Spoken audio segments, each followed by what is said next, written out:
Good afternoon. This is the 2-minute warning. Today, there will be 2 periods to ask questions.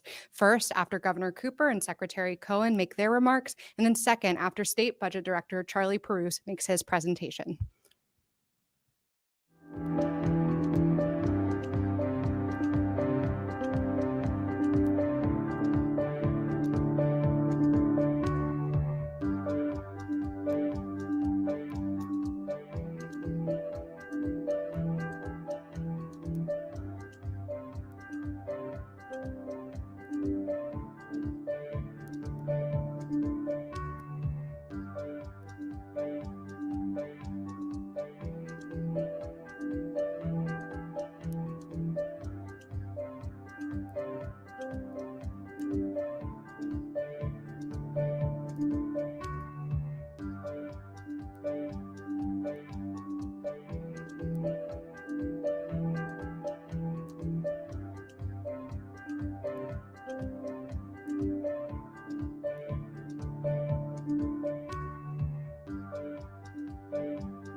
Good afternoon, everyone, and thank you for joining us.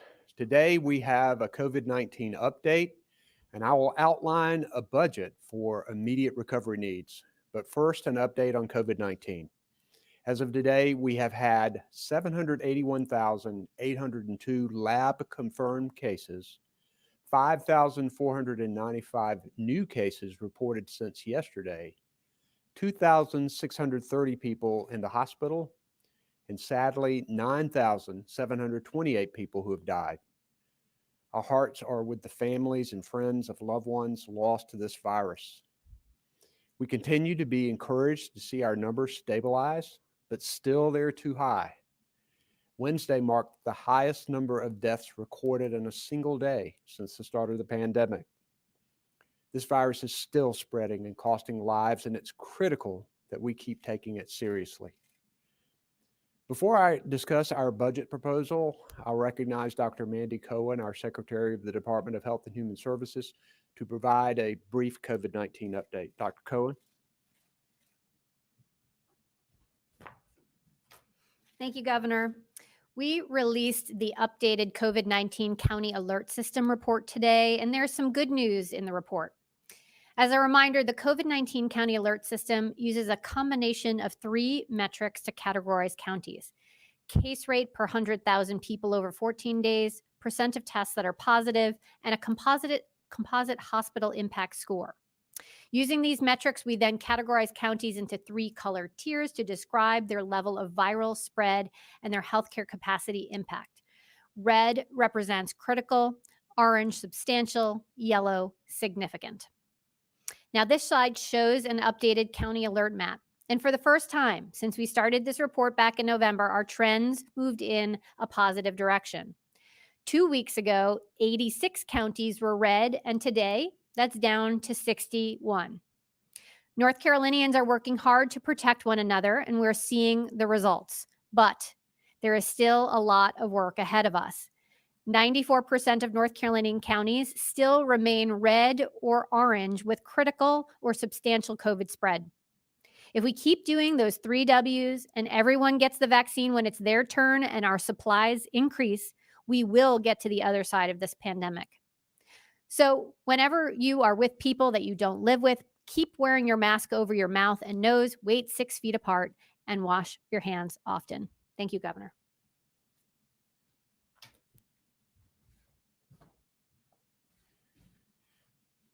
Thank you, Dr. Cohen. I'm very grateful for your stellar leadership during all of this. As you can see, there are encouraging signs, but we know this pandemic has tested us and we must remain vigilant. But I'm optimistic about our state's future.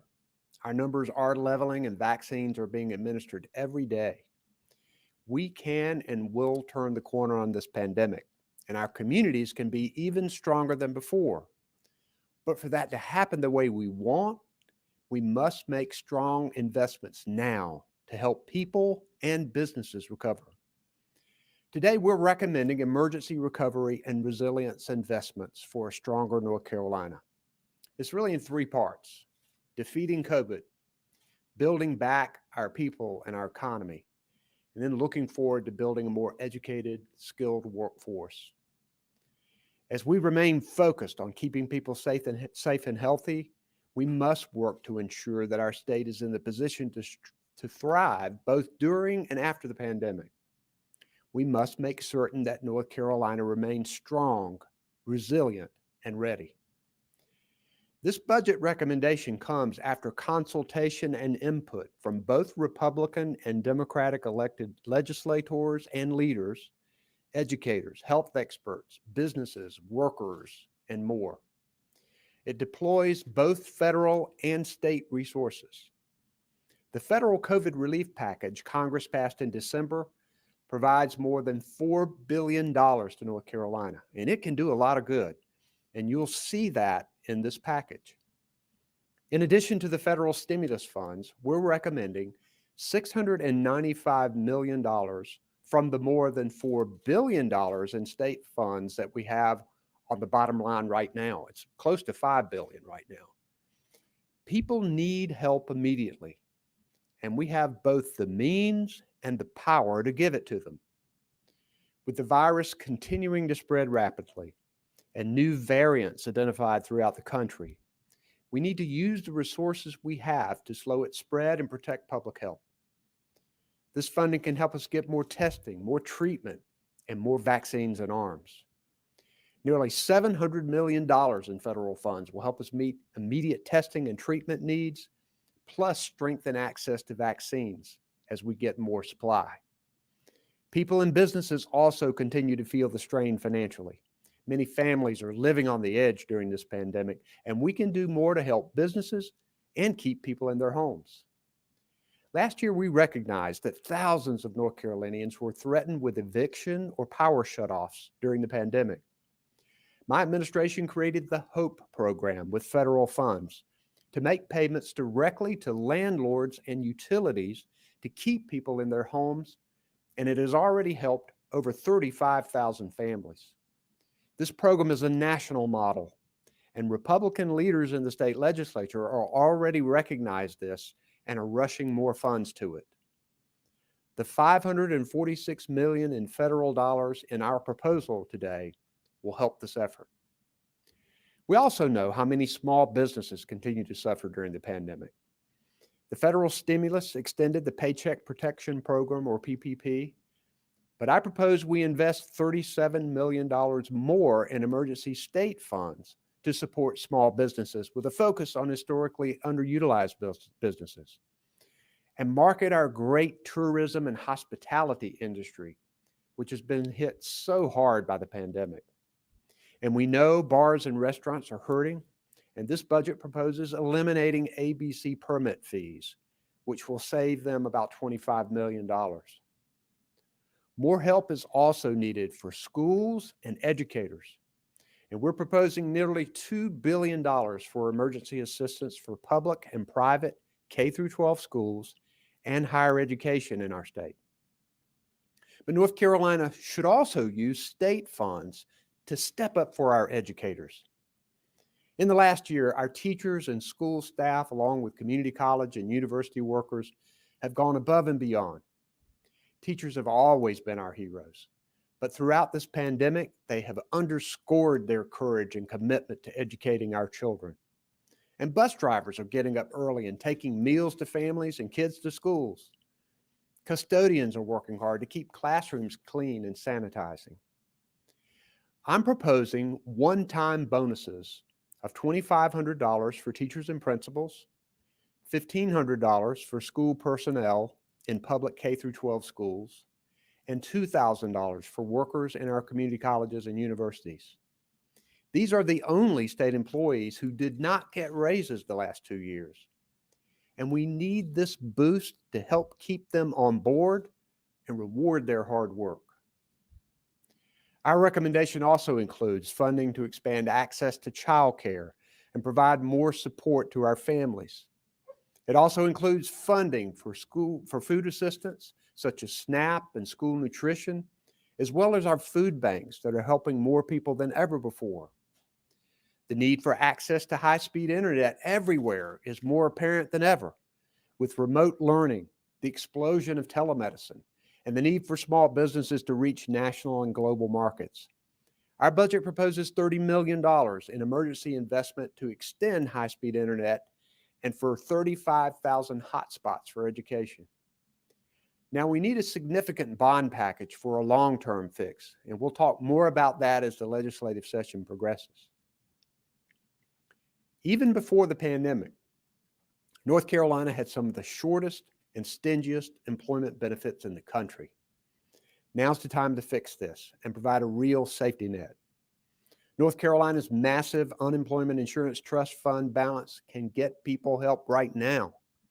This budget proposes extending the maximum duration of benefits to 26 weeks and increasing the maximum benefit from $350 to $500 a week. This budget proposal provides the steps to not only defeat this pandemic, but shape a stronger future for our state. I've seen the relief on faces of seniors when that vaccine goes into their arms. I've talked to volunteers at food banks who are serving people who have never had to ask for food in their entire lives. I've heard from small business owners living on the edge to keep their employees hired and their life's work alive. I've Zoomed with friends who've lost family members to COVID who had to be apart from them when they died. I've talked to people who received an unemployment check for the first time ever, who said they needed it simply to stay afloat. It's time to help all of these North Carolinians and more. It's time to get healthier and stronger. I know we can do it. As I mentioned before, State Budget Director Charlie Perouse is with me today. For those following along, you can go to osbm.nc.gov to get the details of this proposed budget. Also with me today is Secretary of the Department of Public Safety Eric Hooks, Commissioner of Prisons Todd Ishii, Monica McGee and David Payne are our sign language interpreters, and Erica Kugler and Margaret Roberts are our Spanish language interpreters. Before Charlie goes through with his longer budget presentation, I'll pause to take a few of your questions. Right now, we'll do that now. Once we've gotten through as many of those as we can, I'll turn it over to Charlie to go through more of the details of the budget proposal. So if you can identify yourself and your organization, we'll take the first question. Our first question is from Liz Schlemmer with North Carolina Public Radio.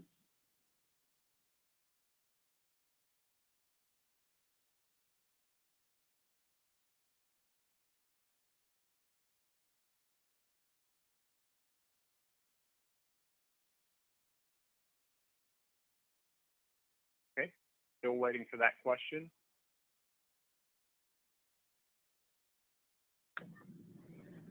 We'll try Lana Harris from WCNC. Hi there. Yep, Lana Harris from WCNC. So my question has to do with vaccines. One of the issues we've heard with seniors specifically is that, of course, not all of them are technologically savvy. Some don't have email, and it's becoming a bit of a barrier to getting signed up for vaccines. So my question is, have you all seen this becoming an issue in North Carolina, and what are the options for seniors who are having problems with that online process? And I do have one quick follow-up question on that too. The team is working very hard to make sure there are many avenues for seniors to make appointments for vaccines, but I'll let Dr. Cohen talk about that a little more specifically.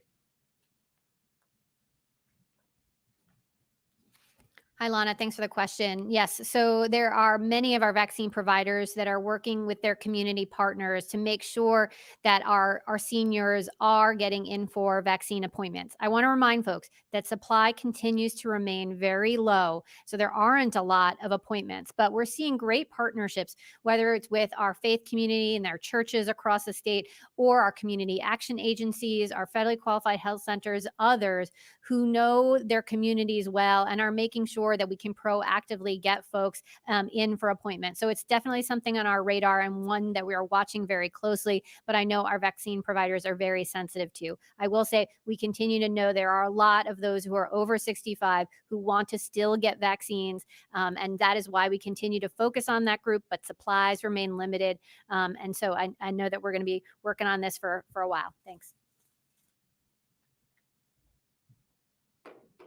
And there was a follow-up?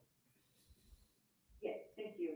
I've seen in other states where organizations, you mentioned community partners or ordinary people, have created initiatives to just help seniors get set up for vaccines. Do you encourage the community to do that just for the people who they know around them who may or may not be able to get vaccinated?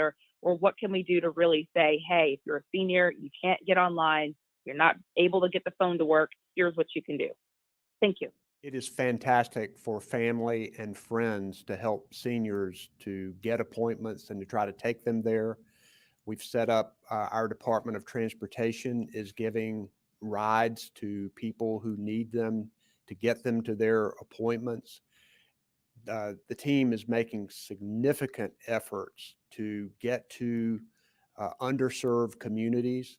We know that with such a small supply of vaccine and such significant demand, that people who do have access to the internet and have time and the ability often are more successful in getting appointments. I think the team realizes that. So there is a lot of focus on getting vaccine to our federally qualified health centers that often serve these underserved communities. And we do encourage people to try to help seniors, and particularly those who can't look after themselves. Next question, please. Our next question is from Dawn Vaughn with the News and Observer. Hi, Dawn Vaughn with the News and Observer. Two questions. One on the vaccinations, and of course, you know that teachers are asking about when they're in line next, and that's a few weeks away. Is there a plan for the logistics of having them vaccinated at work? Then also, Governor Cooper, you vetoed the bill to make death investigation records secret. Do you oppose the effort of the Forsyth DA to block your administration from releasing records? So as to the vaccines, I'll let Dr. Cohen answer that question, but I did not hear your second question, Dawn. What case is this you're talking about? I'm sorry. John Neville death investigation and the Forsyth County DA that's blocking your administration from releasing records about it. Okay, I'll have to get information about that. I'm not familiar with that situation, but we'll get information to you, and I'll let Dr. Cohen take care of the vaccine question. Hi, Dawn. As you rightly point out, we continue to vaccinate those that are 65 and up, but the next group is our frontline essential workers. Those are folks that can't stay home to do work. There are teachers, our police officers, our firefighters. As we think about moving into that group, which we know is still a few weeks away, there are going to be a different ways in which folks are going to operationalize this in their counties and with their vaccine partners. We're hearing about some that are going to go to school sites and do vaccinations there. Others will invite them to existing vaccine site administration. So I think it will be a mix. We're working through some of those operational best practices now and hope to be able to share more as we get closer to that point. Thank you.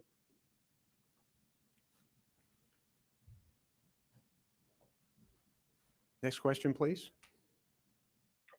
Our next question is from Andrea Blanford with ABC 11.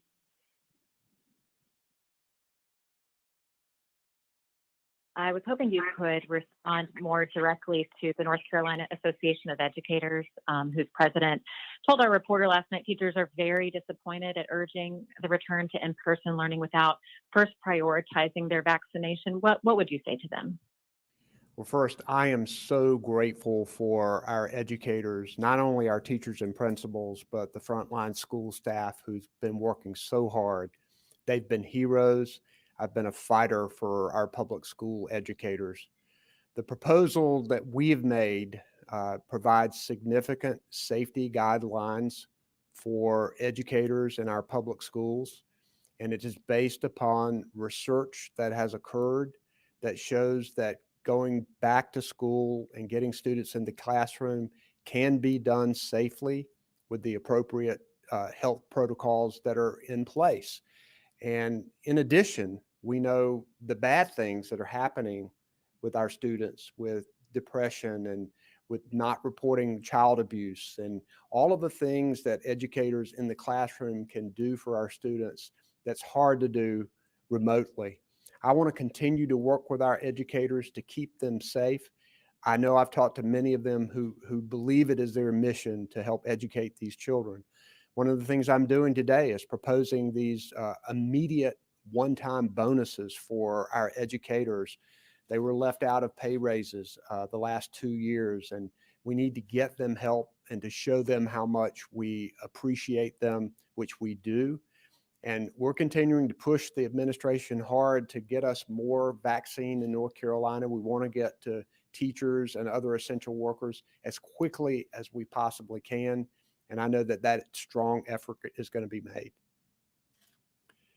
Next question, please. We have a follow-up, Andrea Blanford, ABC 11. Thank you for that. On the flip side, what do you plan to do with that proposed school bill that's working through the General Assembly right now requiring schools to reopen? Thank you. I have concerns about that legislation because just as you mentioned earlier about teachers being concerned to go back, that bill doesn't follow the guidelines that the Department of Health and Human Services has put out there, particularly for our middle and high schools. So I'll have to wait and see what the final bill looks like when I get it. I don't think it's even out of the Senate yet. And what we want to do, the good thing is, I think we all want to get our children back into the classroom, and we want to do it safely.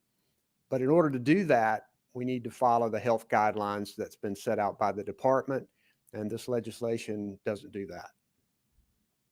Next question, please. Our next question is from Ashley Talley with WRAL.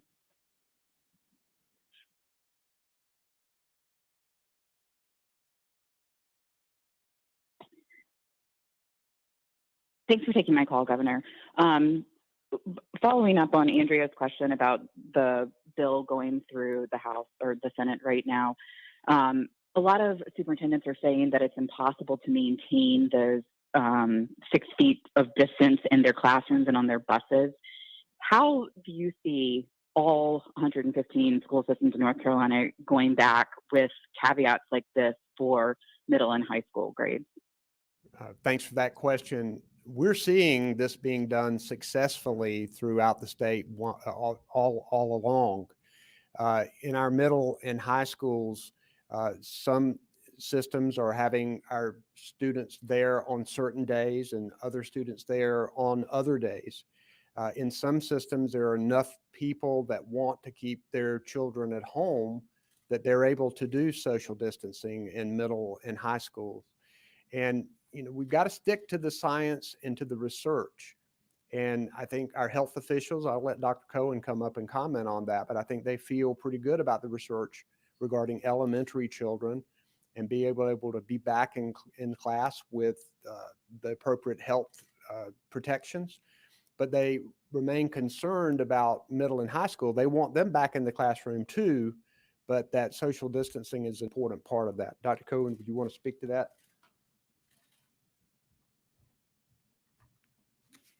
Hi, Ashley. As you point out in your question, for our middle and our high school, we are saying we want to have all of those safety protocols that we use in elementary. Plus, we want to make sure we're keeping that 6 feet of social distance when kids are in their classrooms.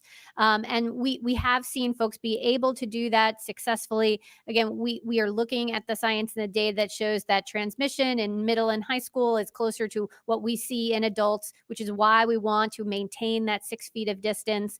I'd also emphasize that it is particularly the sports is where we are seeing more transmission of virus. But when you're in school and you're maintaining 6 feet and you're wearing your mask, we're seeing very little viral spread. And that is how we can get our kids back in the classroom safely. And so that's why there's a difference between middle and high school versus what we're seeing in elementary school. And as I said, there are many ways to approach that 6 feet of distance, as the governor said. Some are doing some kids in different cohorts, but depending on the school district, if your classrooms are larger and you're able to spread out, or if you have folks who are opting in to that virtual learning and you just have less folks, you could be going each and every day in middle and high school as long as you're maintaining that 6 feet of distance. And again, this is why we're just wanting to maximize the safety protocols and get our kids back in the classroom. Thanks.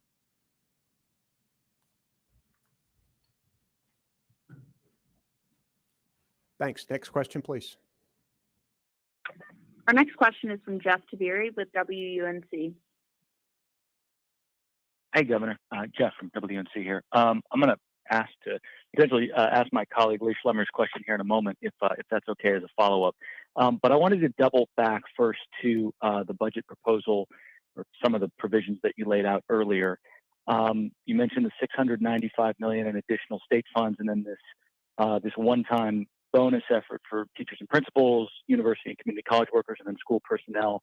And I gather that you and your staff have been having some conversations with legislative leaders. I'm wondering if you can shed a little light on, are they in agreement with this 695 number and these one-time bonuses, or where's the legislature with this? I'll have to let them speak for that, but they know about this proposal. And in fact, we've been very transparent with them and have solicited their input. I've directed our budget staff to let Republican and Democratic legislators know what we're doing and getting input from them. I see a lot of support for this on both sides of the aisle. I think some of them are wanting to see the consensus revenue forecast before making a decision, but that's coming up very soon. We believe that that's going to be very strong. And we have this over $4 billion, almost $5 billion in unreserved cash in the general fund right now. So what we're proposing for immediate needs is $680 or so million out of the almost $5 billion that is there. So this is not an unreasonable request, an emergency situation. And particularly since these educators did not get raises over the last 2 years, we think it's really important in order to try to keep them on board and to reward their good work, that this bonuses be a part of this emergency appropriation. And I hope we can work on that, because I know that a lot of them want to help our educators. We had disputes over the budget last time, and I think this is an important signal to send. And what's your follow-up, Jeff? I appreciate it.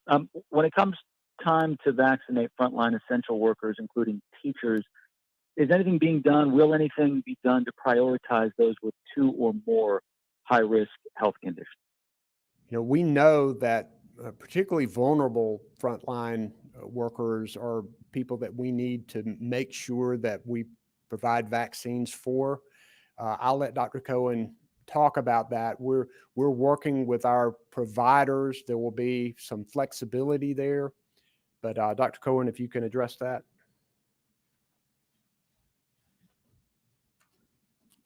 Hi, Jeff. Thanks. So again, just to reiterate, we're currently vaccinating those that are 65 and up. The next group that we would get to are our frontline essential workers. We know in that category of folks that there are those with multiple chronic conditions. We at the state level are not going to be sub-prioritizing within that group, but we know that we will work with our vaccine partners in order to operationalize this. And we know it's a big group. There's a lot of teachers, a lot of police officers, a lot of firefighters, so that we want to make sure that we can get this as orderly as possible. We're hoping to put out some best practices, but we will not be sub-prioritizing at the state level, but we will work with our vaccine providers to make sure that they can be getting to folks. I want to reiterate, the supply is very low. So we're not going to get to everyone the first day, the first week. It's going to take us a while in order to be able to vaccinate everyone that wants to, but we're going to work as fast as we can and demonstrate to the federal government we need more vaccine here for North Carolina. Thank you.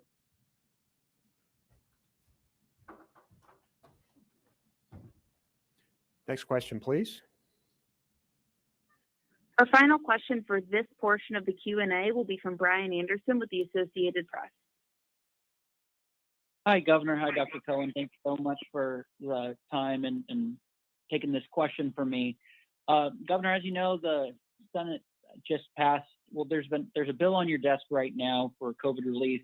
And looking through your proposal, there's some things that are exactly matched dollar for dollar, with the elementary secondary emergency relief fund for $1.6 billion and the $95 billion to HHS for vaccines. Are you planning on signing this bill and then following up with lawmakers with some of your ideas, or do you plan to veto this bill and hope they regroup to incorporate more of your ideas? So they told me they were going to go ahead and pass legislation to appropriate this money. I'll have to look at the bill to make sure I know everything that is in there, but I'm in full agreement with them appropriating that money. And if we did anything with that bill other than sign it, it wouldn't be because there's a dispute over when it was passed. We're glad that they have appropriated those funds that are already a part of this. So I look forward to reviewing that bill before making a final decision on it.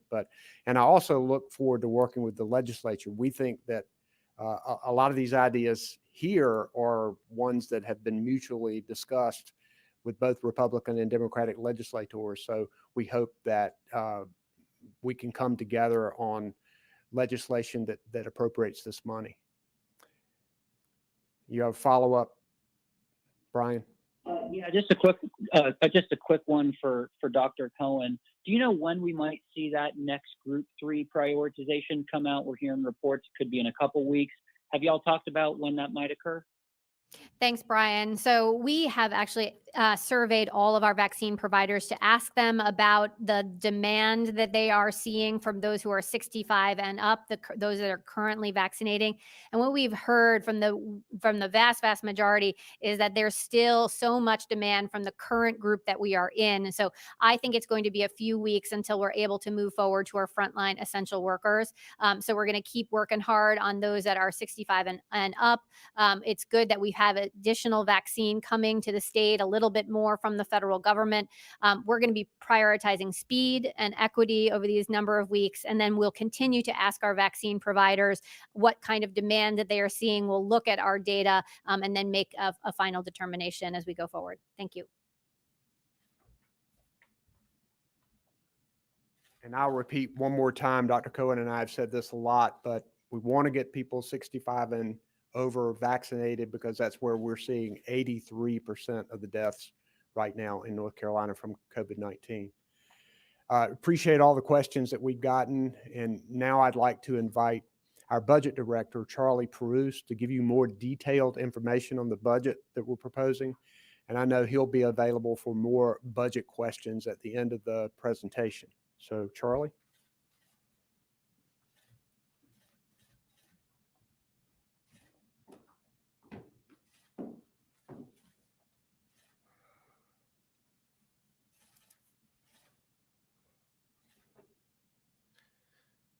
Thank you, Governor, and good afternoon, everyone. This supplemental budget proposal is another important step in the state's continued fight to combat the effects of the COVID-19 pandemic. Following the passage of the Federal Consolidated Appropriations Act of 2021, North Carolina anticipates receiving an additional $4 billion in federal funds. Almost 90% of these federal monies are slated for education, emergency rental assistance, and vaccine, testing, and tracing services. A summary of the federal fund amounts are included on page 1 of the summary document that the governor mentioned was on our website. The governor is also recommending a handful of other COVID-19 and time-sensitive items totaling $695 million. They are broken down into 3 main areas: $468 million for critical education services, $82 million to strengthen our people and economy, and $145 million for continuity of state government operations. Specifically, $486 million would support one-time bonuses for 200,000 educators statewide, including $2,500 for all public school teachers and principals, $1,500 bonuses to non-certified public school employees, and $2,000 bonuses for all UNC system and community college employees, both faculty and staff. This is about respect and appreciation for employees who have taken on the exceptional responsibility of teaching and supporting our students during a very difficult time. This proposal also provides assistance to help rebuild and strengthen our people and economy. For small businesses, it includes $11 million to fully fund the Rural Center's Rapid Recovery Plan, and an additional $20 million to support historically underutilized businesses as part of the Retool NC program. To help the financially impacted restaurant and bar industries, the governor recommends waiving annual ABC renewal fees for the upcoming license period, saving them about $25 million.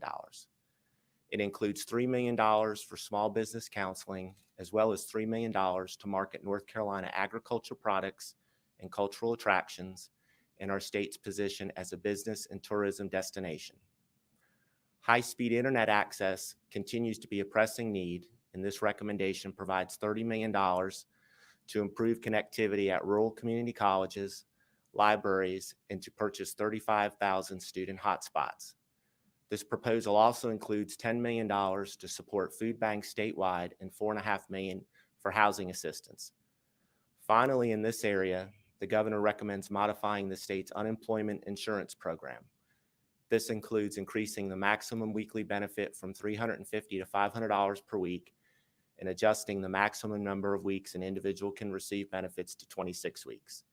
This can be done while accelerating the decrease in the base rate paid by employers while keeping the UI trust fund balance above $2.5 billion. The pandemic continues to put great pressure on other government services. This proposal includes $50 million to continued hazard duty pay for public safety staff. It recommends almost $65 million to reimburse the state health plan for COVID-19 related expenses. The package also requests $20 million to purchase supplies, information technology, and other equipment to protect employees and citizens. In addition, it recommends $2 million to support fee-supported entities like the state fairgrounds, museums, and zoo. And finally, it appropriates $1 million to the state treasurer's office to assist struggling local governments. Thank you. I am happy to answer questions you may have. We'll remind our reporters on the line, please press 1 to ask a question. Our first question is from Tess Bargerbor with Fox 8. Good afternoon, Tess Bargerbor, Fox 8. I wanted to ask a question about some of the vaccines in long-term care facilities. I understand that some counties, specifically here in the Triad, have stepped in to help vaccinate facilities that did not enroll in CVS or Walgreens programs.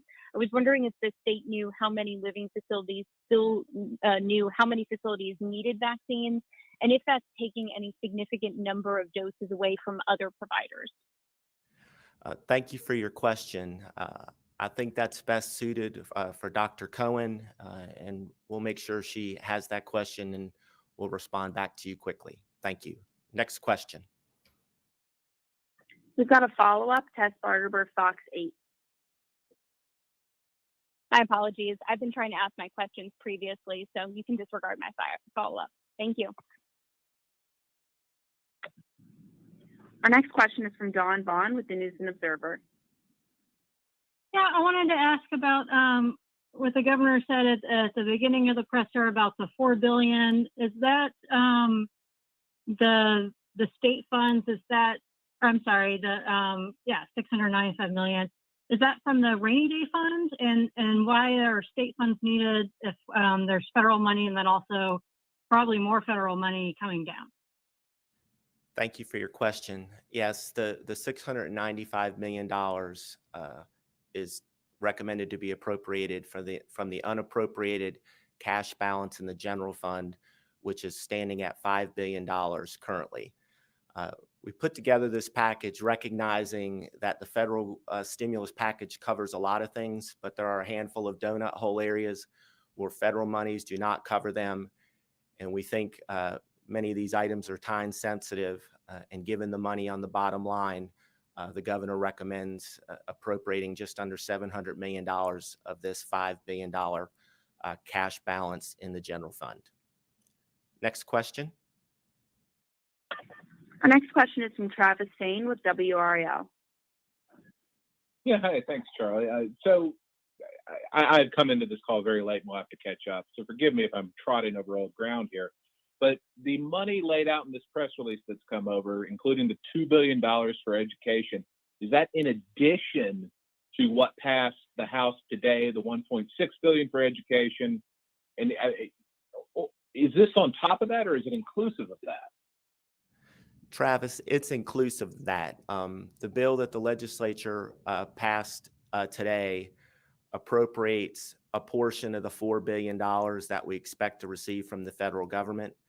They included in this first bill a handful of federal appropriations that they deem time sensitive, that education money, as well as the emergency rental assistance money.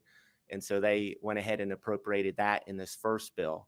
And it's our understanding that over the next couple weeks, as they look through the proposal that the governor is outlining today, they'll look to appropriate the remaining $4 billion of the federal monies, as well as review the $700 million general fund package that the governor is announcing today. Next question.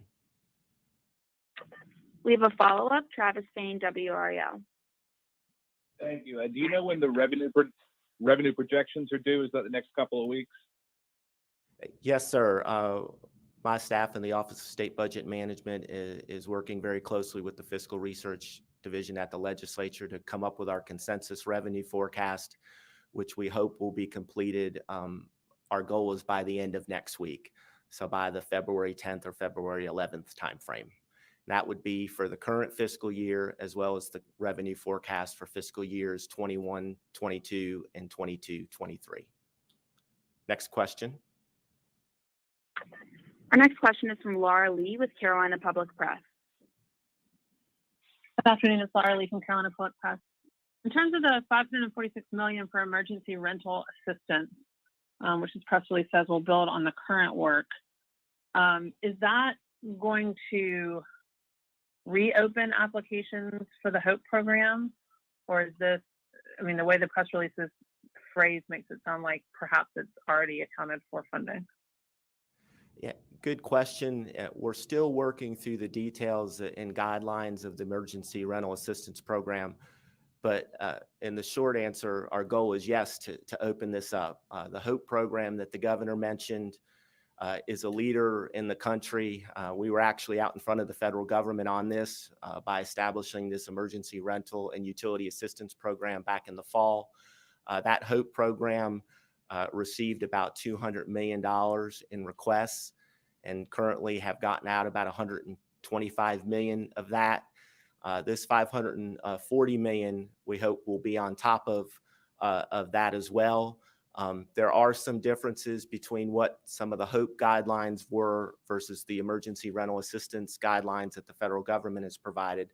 We're trying to match those up to make sure we reach as many people as we can with this assistance. We continue to make it the system more user-friendly, where folks can fill out it electronically online. And we've also set up easier ways for people to get in touch with their landlords and utilities to get this assistance. So, over the next few weeks, when we have more guidelines from the Emergency Rental Assistance Program, we would anticipate rolling it out and getting more applications in for assistance. Next question. We have a follow-up, Laura Lee, Carolina Public Press. And a follow-up actually about the $700 million for vaccine and testing, COVID-related expenditures. How much of that will be for CVMS, and are there projections about how much more the CVMS system is going to cost? I'm not familiar with the exact allocation amounts for those numbers, and we can work with our DHHS. I know they have a detailed plan to get you that direct information. What we do know is the federal government has provided some guidance on how that $700 million is to be allocated.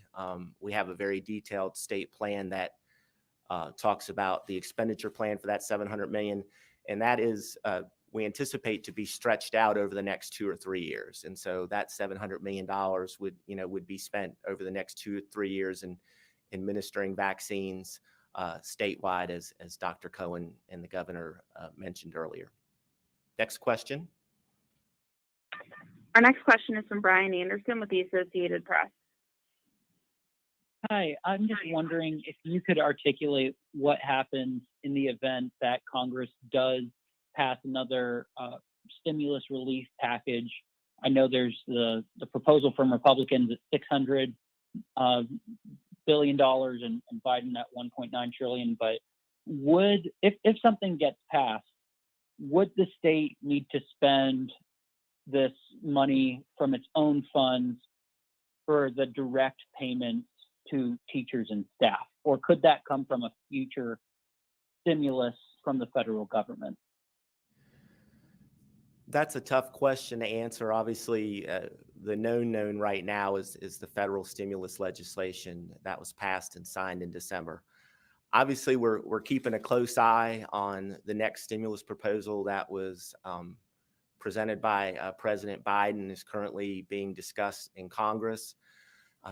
Obviously, North Carolina wants to maximize the use of federal monies and use federal monies first before appropriating state monies for things that the federal government might cover in the future. It's a little bit hard to know about timing.